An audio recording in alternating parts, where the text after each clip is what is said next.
Mon envie en venant à Saint-Étienne, c'était de partager un peu tout ce que j'ai pu voir depuis 6 ans dans les entreprises, leurs peurs, leurs problématiques et comment elles essayent de répondre à ces problèmes de sens, de confiance, de besoin de nouveaux espaces que les salariés ont et qu'elles ont généralement du mal à aborder, à appréhender et donc de le partager aujourd'hui. Donc ça, c'était un peu le but premier de mon intervention cet après-midi.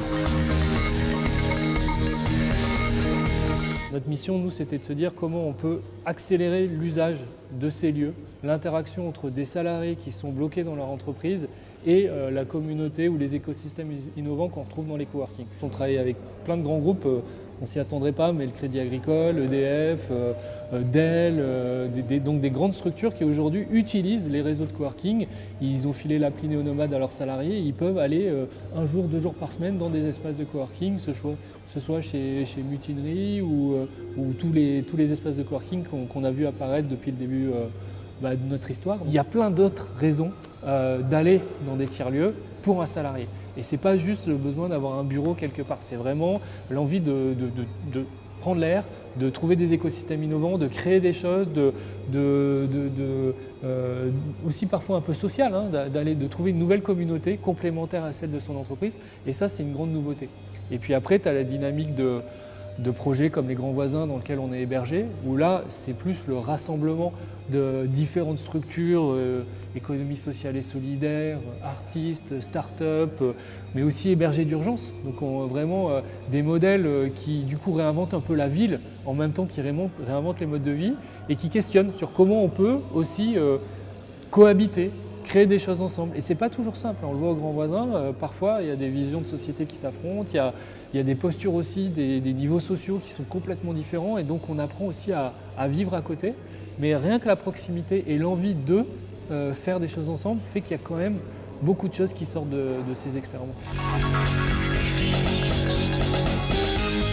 Aujourd'hui, si tu veux, les entreprises, elles ont bien compris qu'elles avaient besoin alors pour innover ou même pour se transformer, de sortir de leur boîte. Et donc assez naturellement, elles se sont tournées vers d'abord des consultants, ça ne marchait pas.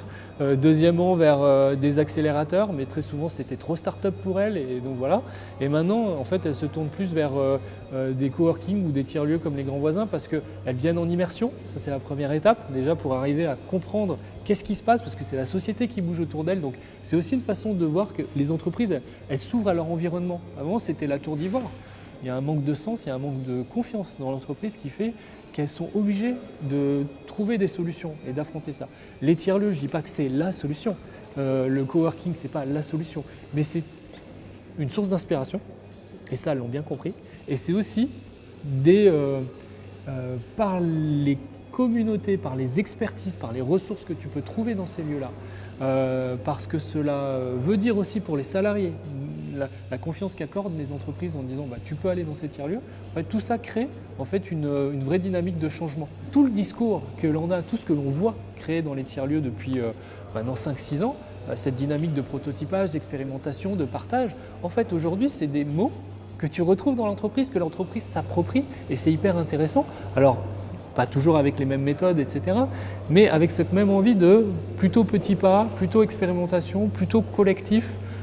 Et donc, moi j'aime bien la devise de Mutinerie, tu vois, libre ensemble. Et c'est ça que les entreprises, elles cherchent aujourd'hui à reproduire. C'est cette notion de redonner un peu de liberté, mais toujours dans cet esprit collectif. Et ça, quoi de mieux qu'un tiers-lieu pour aller trouver les recettes et les ressources pour t'aider à mieux le faire.